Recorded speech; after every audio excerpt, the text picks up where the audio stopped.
నమస్తే welcome to Bharati TV నేను Bapayya. Kodali Vallabhaneni out, రోజా అంబటి గల్లంతు అని చెప్పి ఈ వీడియోకి నేను ఒక టైటిల్ పెట్టాను. నిజానికి వీళ్ళంతా వైఎస్ఆర్ కాంగ్రెస్ పార్టీ అధికారంలో ఉన్నప్పుడు అంబటి రాంబాబు కావచ్చు, రోజా కావచ్చు, లేదంటే కొడాలి నాని కావచ్చు, వల్లభనేని వంశీ కావచ్చు, వీళ్ళంతా ఎలా రెచ్చిపోయారో మనం చూసాం.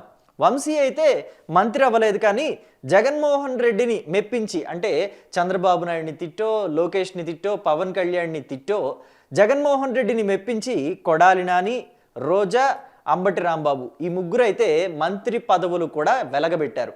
అయితే కొడాలి నాని గురించి మనం ఇక్కడ మాట్లాడుకోవాలి.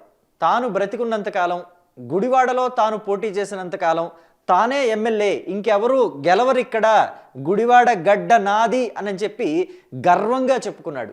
కానీ ఆ గర్వం అంతా కర్వం అయిపోయింది.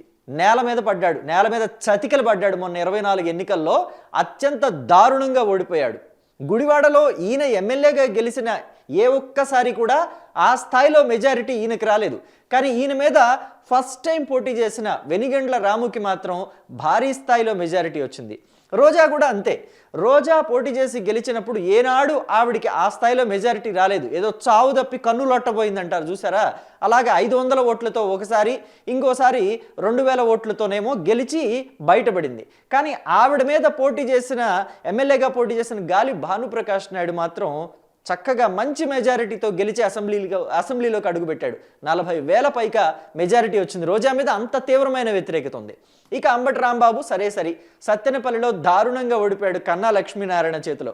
కన్నా లక్ష్మీనారాయణ, అంబటి రాంబాబు ఇద్దరూ ఒకేసారి కెరియర్ మొదలుపెట్టారు 1989లో. అయితే కన్నా లక్ష్మీనారాయణ మంత్రిగా, రాజకీయ నాయకుడిగా ఒక పీక్ లెవెల్కి వెళ్ళారు.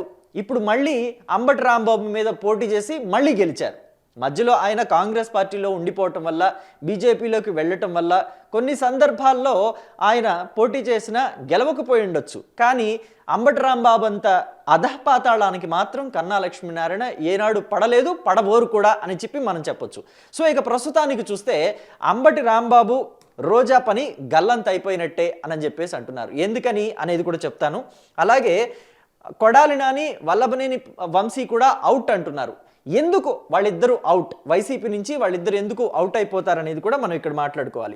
ఎందుకని అంటే మనం చూసాము, మొన్న జగన్మోహన్ రెడ్డి వైఎస్ఆర్ కాంగ్రెస్ పార్టీ నాయకులతోటి, అంటే నియోజకవర్గ ఇన్ఛార్జీలు, 175 నియోజకవర్గాలు ఉన్నాయి కదా, ఆ 175 నియోజకవర్గాల ఇన్ఛార్జీలతోటి ఒక మీటింగ్ పెట్టుకున్నారు. మీటింగ్ పెట్టే ముందు రాజశేఖర రెడ్డికి దండేశారు అనుకోండి. ఆయనకి ఎప్పుడు పొలిటికల్గా అవసరం వస్తే ఆ విగ్రహాన్ని తీసుకొచ్చి ఆడ పెడతారు టేబుల్ మీద.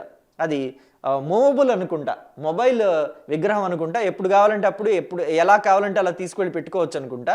ఓడిపోయినప్పుడు మాత్రమే రాజశేఖర రెడ్డి గుర్తొస్తాడు జగన్మోహన్ రెడ్డికి. గెలుపులో ఉండగా ఏనాడు ఇలా దండలేసి, పూలు పెట్టి, బొట్లు పెట్టి చేసింది లేదు. బొట్లు పెట్టలేదు అనుకుంటాండి, ఐఎమ్ సారీ, పూలేసి దండలేసి చేసింది లేదు. ఓడిపోయినప్పుడు మాత్రమే గుర్తొస్తారు. సో ఇక రాజశేఖర రెడ్డికి దండలేసి జగన్మోహన్ రెడ్డి ఆ మీటింగ్ ప్రారంభించారు.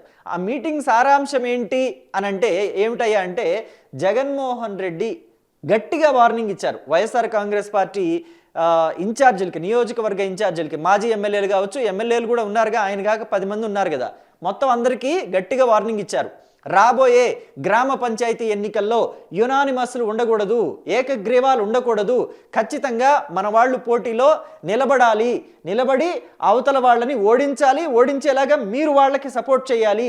మీ నుంచి సపోర్ట్ లేదని తెలిసినా, ఏకగ్రీవాలు ఎక్కువైనా మీ నియోజకవర్గాల్లో ఎలా జరిగినాయి ఏంటనేది నేను రిపోర్టు తెప్పించుకుంటాను, మొత్తం చూస్తాను. చూసి ఏ నియోజకవర్గంలో అయితే ఎక్కువ ఏకగ్రీవాలు జరిగాయో, ఏ నియోజకవర్గంలో అయితే గ్రామ స్థాయిలో ఆ పోటీ చేసిన, గ్రామ పంచాయతీ ఎన్నికల్లో పోటీ చేసిన వైసీపీ బలపరిచిన అభ్యర్థికి మీరు సహకారం అందించలేదని తెలుస్తుందో, నేను వాళ్ళని తీసేస్తాను.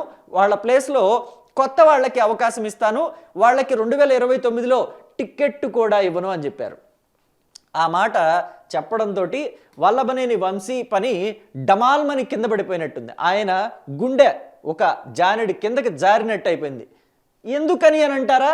ఎందుకనంటే ఆ మధ్య అసలు వల్లభనేని వంశీమోహన్ని పట్టించుకోకుండా జగన్మోహన్ రెడ్డి వెళ్ళిపోవటం, ఆయనేమో జగనన్న నా వంక చూడని దేవిరించుకుని అడగటం కూడా మనమంతా చూసాం. ఇలాంటి పరిస్థితిలో గన్నవరం నియోజకవర్గంలో వల్లభనేని వంశీమోహన్ గనక ఎక్కువ స్థానాలు గెలిపించుకురాకపోయినా, ఎక్కువ స్థాయిలో అక్కడ యునానిమస్లు జరిగిన అంటే యార్లగడ్డ వెంకట్రావుని చూసి లేదా కూటమి ప్రభుత్వాన్ని చూసి మనం యునానిమస్కి వెళ్ళిపోదాం, ప్రభుత్వం బాగానే పనిచేస్తోంది కదా, గ్రామ స్థాయిలో అన్ని పనులు జరుగుతున్నాయి అని చెప్పి అక్కడ యునానిమస్కి వెళ్ళిపోయారనుకోండి, మరి జగన్మోహన్ రెడ్డి అన్నట్టు ఈయన పని ఊస్టింగేగా, చేసేది ఏం లేదు. ఇక కొడాలి నాని విషయానికి వద్దాం.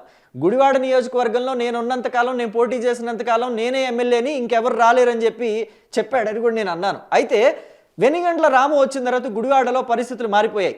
గ్రౌండ్ లెవెల్లో ఎప్పటికప్పుడు అందుబాటులో ఉంటున్నారు వెనిగండ్ల రాము, ప్రస్తుతం గుడివాడ ఎమ్మెల్యే.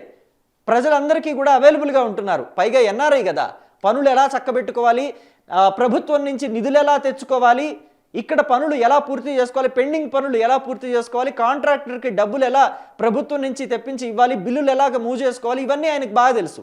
కాబట్టి గుడివాడలో పనులన్నీ కూడా అంటే గతంలో వేయని రోడ్లు, గుంతల రోడ్లన్నీ కూడా ఇప్పుడు అద్దాల్లా మారిపోయాయి. సో కాబట్టి అక్కడ కూడా కొడాలి నానికి చొక్కెదురే. ఇప్పుడు గ్రామ పంచాయతీ ఎన్నికలు కూడా చాలా వరకు గుడివాడ నియోజకవర్గంలో యునానిమస్ అయిపోయే పరిస్థితే కనిపిస్తుంది. అసలు ఈవెన్ ఇంకోటి ఏంటంటే, ఈ మీటింగ్ జరిగింది కదా, ఈ మీటింగ్లో మీరు బోతద్దం వేసి వెతికినా కొడాలి నాని కనిపించడు. ఎందుకంటే డుమ్మా కొట్టేశాడు. అంటే ఎటు ఇది పోయేదే, గ్రామ పంచాయతీ ఎన్నికలు మన చేతిలో లేవు. ఇప్పుడు మనం గ్రామ పంచాయతీ ఎన్నికల కోసం డబ్బులు పంచిన, గ్రామాల్లో వైసీపీ బలపరిచిన అభ్యర్థుల్ని గెలిపించుకోవడానికి వాళ్ళ దగ్గర డబ్బులు లేకపోతే ఖచ్చితంగా నానియే పెట్టాలి, తప్పదు. మరి ఈయన ఎంత సంపాదించాడో ఏమో తెలియదు. ఇక్కడ సంపాదించిందంతా తీసుకెళ్ళి ఇప్పుడే గ్రామ పంచాయతీ ఎన్నికల్లో పెట్టేస్తే రేపు 2029లో ఈయనకిచ్చేది ఎవరు? జగన్మోహన్ రెడ్డి ఏమైనా పార్టీ ఫండ్లో నుంచి తీసిచ్చి అమ్మ ఖర్చు పెట్టుకోమ్మా ఎలక్షన్ కోసం అని చెప్తాడా అంటే అది లేదు. సో కాబట్టి ఇప్పుడు నేను మౌనంగా ఉంటే పోతుంది, అసలు హెల్త్ బాగాలేదు అని చెప్పి ఒక వంక పెట్టుకుని, ఎందుకంటే ఆల్రెడీ మొన్న మధ్య అన్హెల్త్కి గురయ్యారు, అంటే అనారోగ్యానికి గురయ్యారు. సో కొన్నాళ్ళు రెస్ట్ తీసుకున్నారు కదా, అదే వంక పెట్టి ఇప్పుడు కొడాలి నాని నాకు హెల్త్ బాగాలేదు అందుకే రాలేదు అని చెప్పి ఎగ్గొట్టినా కానీ చేసేది ఏం లేదు. అయితే జగన్మోహన్ రెడ్డి మాత్రం సీరియస్గా ఉన్నారు కదా. మరి ఈ పరిస్థితిలో గన్నవరం నుంచి గుడివాడ నుంచి ఈ ఇద్దరు అవుట్ అనే పరిస్థితి కూడా గట్టిగా వినిపిస్తుంది. సో ఇక కమింగ్ టు రోజాకి అసలు ఎవరో ఎర్త పెట్టక్కర్లేదు, వైసీపీ వాళ్లే ఎర్త పెడతారు. ఎవరు అనంటే ఆవిడికి సుదీర్ఘ కాలం నుంచి రాజకీయ ప్రత్యర్థిగా ఉన్న పెద్దిరెడ్డి రామచంద్రారెడ్డి. రోజానేమో నేను ఎవ్వరి మాట వినను, నేను మోనార్క్ని అంటది. పెద్దిరెడ్డి రామచంద్రారెడ్డి ఏమో చిత్తూరు జిల్లాకి నేను సీఎంని, రాష్ట్రానికి ఎవరు సీఎం అయినా అవ్వచ్చేమో, రాయలసీమకి చిత్తూరు జిల్లాకి నేనే సీఎంని, నేనే సుప్రీంని, నేను చెప్పినట్టు నాయకులంతా నా చెప్పు చేతల్లో ఉండాలి, నా కాలి కింద చెప్పుల్లాగా ఉండాలంటాడు ఆయన.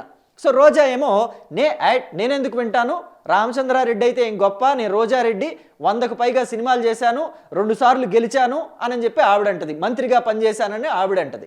సో మొత్తం మీద పెద్దిరెడ్డి వర్సెస్ రోజారెడ్డి.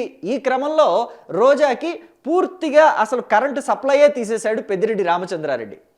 నగర నియోజకవర్గంలో రోజా పేరు చెప్తేనే వైసీపీ వాళ్ళే మండిపడుతున్నారు. తెలుగుదేశం పార్టీ వాళ్ళు మండిపడేది పక్కన పెట్టండి, అసలు తెలుగుదేశం పార్టీ వాళ్ళు ఆమె మీద యుద్ధమే చేయక్కర్లా, చక్కగా వైసీపీ వాళ్లే యుద్ధం చేసి రోజాని ఓడించి ఇంట్లో కూర్చోబెడతారు. ఇది 2024 ఎన్నికల్లో ప్రూవ్ అయింది. కాబట్టి ఇప్పుడు గ్రామ పంచాయతీ ఎన్నికలు వచ్చినా రోజా రూపాయి తీయదు. వైసీపీలో ఎవరైతే గ్రామ పంచాయతీ ఎన్నికల కోసం అభ్యర్థులు పోటీ చేస్తారో, అంటే వైసీపీ తరఫున అభ్యర్థులు, వైసీపీ బలపరిచే అభ్యర్థులు ఎవరైతే పోటీ చేస్తారో వాళ్ళకి పైసలు అయితే ఇవ్వదు రోజా. సో మరి వాళ్ళు ఎలా ఈ పోటీని ఎదుర్కొనేది? ఒక్కొక్క గ్రామ పంచాయతీకి సుమారుగా ఎంత ఖర్చు అవుతుందో తెలుసా? చిన్ని గ్రామాలు అయితే 10 లక్షలు 15 లక్షలు అవుతుంది. పెద్ద గ్రామాల్లోకి వెళ్తే, అంటే కొంచెం అవి టౌన్లు కాదు, అలాని మండలాలు కాదు, అలాంటి గ్రామాలు కొన్ని ఉంటాయి. వాటిల్లో గ్రామ పంచాయతీ ఎన్నికలకి పోటీ పెడితే ఖచ్చితంగా 50 లక్షల నుంచి 70 లక్షలు ఖర్చు అవుతుంది. ఇంకా కొంచెం పెద్ద టౌన్లో అయితే ₹1 కోటి కూడా అవుతాయి. అంటే ఆ పోటీని బట్టి ₹1 కోటి వరకు కూడా వెళుతుంది వ్యవహారం. మరి ఒక నియోజకవర్గంలో ఎన్ని గ్రామాలు ఉంటాయి సుమారు అంటే 60 నుంచి 70 గ్రామాలు ఉంటాయి. మరి రోజా ఆ స్థాయిలో ఒక 70 కోట్లు 80 కోట్లు ఖర్చు పెడుతుందా అంటే చెప్పలేం. అవదమ్మా, మనతో అవదమ్మా అని తేల్చి చెప్పేస్తుంది రోజా. సో కాబట్టి రోజా పని కూడా అవుట్. ఇక అంబటి రాంబాబు ఏమైనా ఖర్చు పెడితే ఖర్చు పెట్టచ్చు. ఎందుకంటే సిబిఐ వాళ్ళకో లేకపోతే సిఐడి వాళ్ళకో అంతు చిక్కలేదు, ఈడీ వాళ్ళు కూడా వచ్చారు, ఎన్ఫోర్స్మెంట్ డైరెక్టరేట్ వాళ్ళు కూడా మొన్న ఈయన వ్యవహారంలో ఇన్వెస్టిగేషన్ జరిగింది. ఎందుకంటే లిక్కర్ రవాణా స్కామ్లో ఈయన పేరు కూడా ఉంది. ఉమ్మడి గుంటూరు జిల్లా, పల్నాడు జిల్లాలో ఈయన ఆ లిక్కర్ రవాణా కాంట్రాక్ట్ని తీసుకున్నారు, ఈయన కంపెనీయే ఆ లిక్కర్ రవాణాని చేసింది అని చెప్పేసి తెలుస్తుంది. అయితే మరి వాళ్ళకి అంతు చిక్కలేదు, కానీ ఎక్కడ లోపం జరిగింది, డబ్బులు ఎలా రూటింగ్ జరిగాయి ఏంటి అనేది అంతు చిక్కలేదు వ్యవహారం. కానీ అంబటి రాంబాబు దగ్గర అయితే డబ్బులు ఉన్నాయని మాత్రం తెలుస్తుంది. మరి అంబటి రాంబాబు ఎంతవరకు ఖర్చు పెడతారు? ఖర్చు పెడితే మాత్రం అంబటి రాంబాబు గెలిచే అవకాశం ఉంది. వైఎస్ఆర్ కాంగ్రెస్ పార్టీ బలపరిచిన గ్రామ పంచాయతీ అభ్యర్థులు లేదా వార్డుల్లో ఏమైనా గెలిచే అవకాశం ఉందా అంటే అది కూడా చెప్పలేం. ఎందుకని అంటే అంబటి రాంబాబు చంద్రబాబు నాయుడు మీద, అటు పవన్ కళ్యాణ్ మీద చేసే వ్యాఖ్యలు ఆయనకే అసనిపాతాల్లాగా మారాయి. పైగా ఆయన ఆ మధ్య ఎంత అలజడి సృష్టించాడు, ఎంత అనరాని మాటలన్నాడు మనమంతా చూసాం. సో అయితే ఈయన గుంటూరు వెస్ట్ నియోజకవర్గ ఇన్ఛార్జిగా ఉన్నారు. అక్కడ గ్రామ పంచాయతీలు ఏమి ఉండవు. రాబోయే రోజుల్లో మున్సిపాలిటీలు వస్తాయి కదా, మరి ఆ మున్సిపల్ ఎన్నికల్లో అంబటి రాంబాబు తన సత్తా చూపించాలి. లేదంటే ఈయన పని కూడా రేపు అవుట్, అలాగే చిత్తగించాలి. అందుకే రోజా అంబటి కూడా గల్లంతని పెట్టాను. అయితే అంబటికి కొంచెం టైం ఉంది, ఇప్పుడే కాదు, కానీ రోజా పని మాత్రం గల్లంతే ఈసారి అని చెప్పి వినిపిస్తుంది. మరి ఈ ముగ్గురికి రాబోయే ఎన్నికల్లో టికెట్ ఉంటుందా అంటే డౌటే వైసీపీ నుంచి అని చెప్పేసి పొలిటికల్ అనలిస్టులు అంటున్నారు. 1 వల్లభనేని, 2 కొడాలి, 3 రోజా, పెండింగ్లో అంబటి. సో మరి మీరేమనుకుంటున్నారు? రాబోయే ఎన్నికల్లో జగన్ ఈ ముగ్గురికి అవకాశం ఇస్తాడనుకుంటున్నారా? ఈ ఎన్నికల్లో, గ్రామస్థాయి ఎన్నికల్లో జరిగే ఈ వైసీపీ ఓటమికి వీళ్ళు బాధ్యత తీసుకోవాల్సిందే కాబట్టి, జగన్మోహన్ రెడ్డి అన్నాడు కాబట్టి మరి గల్లంతే అంటారా? మీ అభిప్రాయాన్ని కమెంట్ బాక్స్లో తెలియచేయండి. Thank you.